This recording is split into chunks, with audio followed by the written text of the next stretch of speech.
Hey bonsai peeps, Mike Toy here with Bonsai Boise, and I've got this weeping willow that is the most unruly thing I've ever messed with, ever. You can see it's got, maybe this is normal for weeping willows, it's my first one, so I mean some of these things just grow straight up like this here.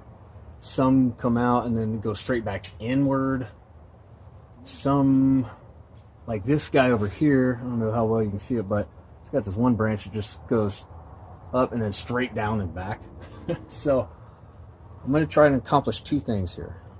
Number one, I'm going to repot this. I've got this bigger pot here. I just put it in this pot a few months ago, and it's already, the roots are just like coming out of the bottom so bad that it's actually clogging the drainage hole. So it's bursting at the seams here, so I'm going to put it in this bigger pot. I don't know if I'm not gonna bare root it. I'm just going to kind of knock some of the excess soil off, put it in some new soil, and keep most of the root ball intact. Just because it's, you know, late July and hot, and I don't want to throw it into too much shock. So that's goal number one. Goal number two is to try and tame this wildness we've got going on here. Honestly, I don't even know how yet. I'm going to wire some of these branches if I can. I'm going to just try and wire them downward so it's more of a weeping willow. I'm going to trim off some of the foliage that's, you know, unnecessary or not, you know, with no hope of going in the direction we want it to go. Like this one here, for example, just going out and then just going straight back in.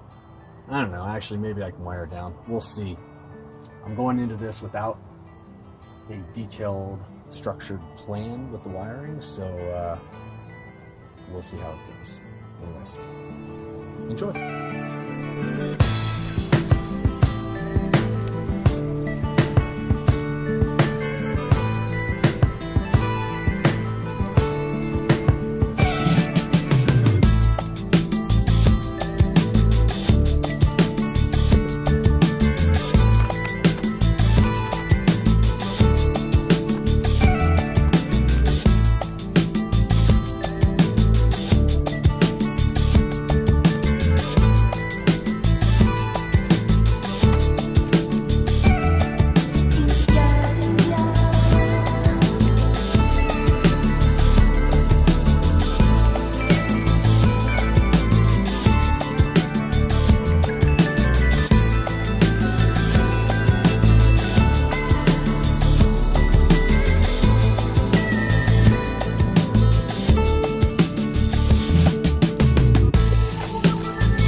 can see I was struggling there. I can't figure out what to do with this stuff, with the branch that goes straight up and then straight back like that. But it's such a thick, healthy branch. I was looking for a way to make it work. And I'm running out of daylight and battery life, so I'm also talking quick. Long story short, I decided to just not get too crazy and just stick with a little bit of experimenting here. I wired up these branches over here, which you can see actually look pretty nice. The catch with willows and maples really is to keep an eye on them, because they're such fast growing trees that they'll just grow right into the wires, and then you get scarring. And I've got a couple trees already with some wire scars, and it's nobody's fault but mine, you know, so it's not like you can blame the tree or nature or anything. It's just one of those things you have to be aware of. So you know, just something to consider. But anyways, I just wired these up, and then over here I decided not to get crazy and just sort of play around, see if I can make it work. Worst case scenario, might have to make some major cuts. But other than that, I thought the repot went well enough. You can see it was not severely root bound, but mildly root bound. It was so bad that, let's see here, here's the pot. So you see it's got one big drainage hole. It was so bad that drainage hole was plugged with roots. So I was wondering why I wasn't draining very well lately, and figured it out today. It was actually choking itself. So kind of needed to be done last minute. Anyways, that's the weeping willow. I hope you found this somewhat entertaining or instructional. If so, please hit like and subscribe wherever it went there, and that way you can see updates and watch the journey that I go through with this tree and my other trees. And you know, would love to hear your comments and your journey as well. So thanks for watching. Have a good night.